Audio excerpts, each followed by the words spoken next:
Hey, it's Matt here. As you can imagine, people are always asking me questions about the real estate market or about the real estate process. And today I'm here with my team. I'm just going to answer some of those questions and share with you my candid thoughts on each of those topics. Yeah, what a great question. How much has your home appreciated? Probably a lot. If you're in Plano or DFW, home prices are up about 15, depending on the neighborhood, 20% in the last year, which is incredible. I think that's pretty consistent with the rest of the DFW market. And if you think back, this is mind-blowing to me, but if you think back 5 years to 2016, home values in Plano are up 37.5%. So pretty substantial price appreciation for homeowners, depending on when they bought. And the good news is, I think they're going to keep going up, and you're going to see another 10, 12% appreciation in the next 12 months. No. Next question. No, I do think that this is a thing people have on their minds because they see it going up a lot and they think, this is crazy. And I have those moments too where I think, wow, this is going up a lot. But the fundamentals are really good. They're way different than in 2008. What's happening now is the mismatch of supply and demand is way higher. And so it's just simple economics. When there's low supply and high demand, prices go up. And that's what we're seeing right now. Before we saw the market crash, it was actually the opposite. There was a massive amount of inventory. And when there was a lot of inventory and people that were afraid to buy, well, then prices start to go down. And so we have the reverse situation happening now, and prices are probably going to keep going up. Probably not going to keep going up as fast as they've been. I think that's going to start to taper off, and instead of seeing them go up 8, 9, 10% a year, we're going to see more back to the historical norm of like 3 and 4, maybe 5% home price appreciation as we look out past 2022. I think and hope that we'll just see more normal price growth. No. My thinking is if you are ready to buy now, buy now. Now, yeah, this market, you have multiple offers and you're gonna have to compete, and you're gonna have to compete to win. But prices, like I just said, are probably gonna keep going up. And that means the house that you could have bought this year for $500, well, might be $550 next year. So you're either gonna have to have an increase in your income or just be willing to pay more every single month for 360 payments because you waited. And the other challenge here is interest rates are creeping up. So, hey, if you wait a year into 2022, maybe interest rates are in the high 3s, maybe even low 4s. And still that's a really low interest rate. But that means that the house that you could have bought now is significantly more expensive on a monthly ongoing basis. So don't wait. The only reason I might wait is if you're expecting a financial windfall that's going to completely change the dynamics of your transaction, then maybe wait. But I would say suck it up, and you might not get your first offer, you might not get your second, but get out there, compete to win, and you'll get a house, and you'll probably be really happy looking back 12 months from now at all the equity you have in that home. I mean, I've been saying this for a couple of years now, and I've been saying it about the Colony because I sell a lot of homes there too. But I don't see there being any homes under $300,000 in 5 years. And of course, I've been saying that for the last couple of years. So now we're seeing that entry-level home, which I always think of around $300,000, we're seeing that go away. I mean, a couple of years ago, the median price point in Plano was in the 300s. Now it's in the mid 400s, and it could even get close to 500 by the end of the year. And for a lot of people, that's not the entry-level price point, and something in their life is going to need to change for them to be able to get on that price point. They're going to need to make more money or have a lot more money to put down on a house. Well, you're probably going to need to do an appraisal waiver to win in this market. I was working with a buyer. We made an offer last weekend and they lost, and I was able to get a nice recap from the listing agent, and she said of the 10 offers, ours was the only one that we had a partial appraisal waiver, the rest had a full appraisal waiver. That's only one example, but that's happening a lot in the market right now, where buyers are having to do an appraisal waiver to be competitive. So yeah, it's risky. And you need to have a good understanding of how much cash you're willing to put out there before you do that appraisal waiver. So with my clients, I want to have a nice detailed conversation and make sure they're comprehending how the waiver works. And then also make sure they kind of know how much additional money is at risk or at play when they do the waiver. So is it a good idea? It depends, but it's probably necessary to win the house you want.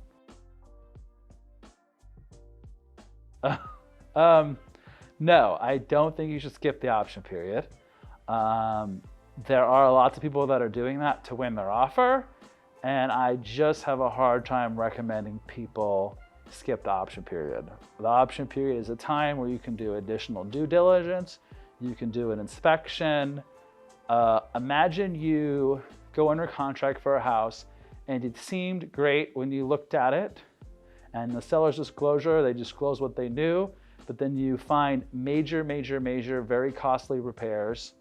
Well, you might want to get out of the transaction because of that or renegotiate.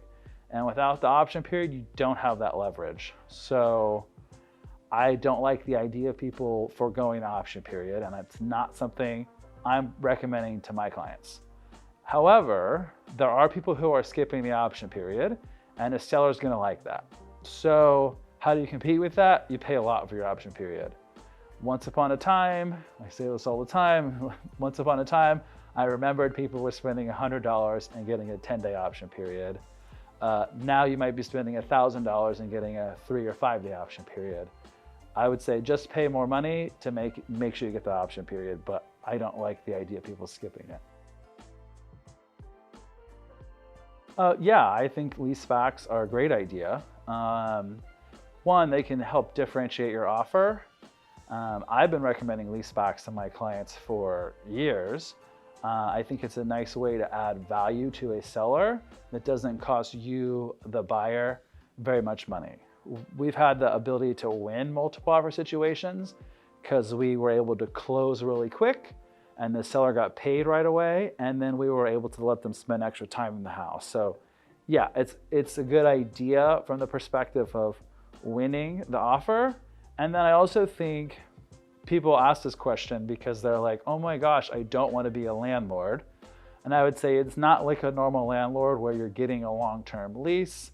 It's a short 1.5-page lease, and the person has the mindset of a homeowner, not a tenant. And we know they want to leave and move out because they wouldn't have sold the house if they didn't want to. So yeah, I think be open-minded to a leaseback. It's not always necessary or appropriate, but when you can give it and take advantage of it as a way to be more competitive. The tenant, the former homeowner or the seller, is responsible for damage to the property. It's part of the leaseback. And I usually like to negotiate my leasebacks with some sort of deposit, so there is leverage that the new homeowner has if they make a mistake when they're moving out and damage a wall. They can just take that money and fix it. But you know, that's rare. Again, the people that are in a leaseback have the mindset of a homeowner, and I've always found that people have a certain amount of pride and ownership when they're selling their home. They want to pass along something that represents them well. So there's some protection for sure in the lease about damage too. Well, the biggest mistake a buyer probably makes is waiting too long to speak to their lender. And I probably say this all the time, in person to my clients, on video, in email, people wait too long to talk to the lender. I find that that's where there are a lot of surprises in real estate. And that's also the part of the transaction that can have the greatest amount of stress. It can be very invasive, or it's the same invasive to a buyer with all of the financial information that a lender needs to make it work. And sometimes people have been miscalculating the amount they could afford or how much it will cost, and they have sticker shock when they turn in an actual contract to a lender. So don't wait until you find the house you like to get pre-approved. You can really shop confidently when you know how much money you're shopping with and how much it's going to cost. Yeah, the lender will probably run your credit.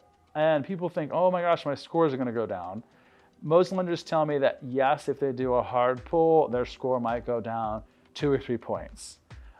Chances are, if your score going down 2 or 3 points is going to keep you from getting a loan, well, then you probably need to be thinking more holistically about your credit score. But if you have a super high score, you're already going to be getting the best possible rate. And think about it, a lender's not going to punish you for asking them for a loan. That's what they want your score for, is to know if you're qualified for the loan and the rate they want to give you. So yes, if they run a hard pull, it will slightly affect your credit rate. If they run a soft pull, it probably will go unnoticed on your credit report. What's the hiring the wrong agent? No, that's probably it actually, is they hire the wrong agent, or they're not very thoughtful about their sale process. It's easy to get seduced into the market and think, I'm just gonna list the house and it's gonna sell, and probably it will. But how much money are you leaving on the table when you work with somebody who's not professional? And we're not talking a couple thousand, we're often talking tens of thousands of dollars that are left on the table, and a lot of stress. So pick the right agent. You can always renegotiate. Your level of success with that will vary depending on the seller. And look, if it appraises low and you don't have any waivers you signed as part of your original contract, I tell my buyers, let's go back and renegotiate. And more often than not, we're able to reduce the price. Ideally, we reduce it to the amount of the appraisal, or we meet somewhere in the middle, but we do save them some money. Now, people can go back and renegotiate even with an appraisal waiver. Your level of success in doing that is probably gonna be pretty low because you've already made a commitment around the appraisal, but there's nothing in the contract that says you can't go back and renegotiate ever. So yeah, it happens all the time after the appraisal. Okay, so that's all the questions for today. If you have questions, reach out. Leave a question in the comments below, or send me a direct message. I'll either answer your question right there in person, or the next time we sit down to do these questions, I'll make sure to have yours in the stack of questions. In the meantime, stay safe and have fun. Thanks for watching today's video. Make sure to like, comment, and subscribe below. As always, if you have any questions, feel free to reach out to us. And in the meantime, make sure to check out some of our other videos featured on our channel.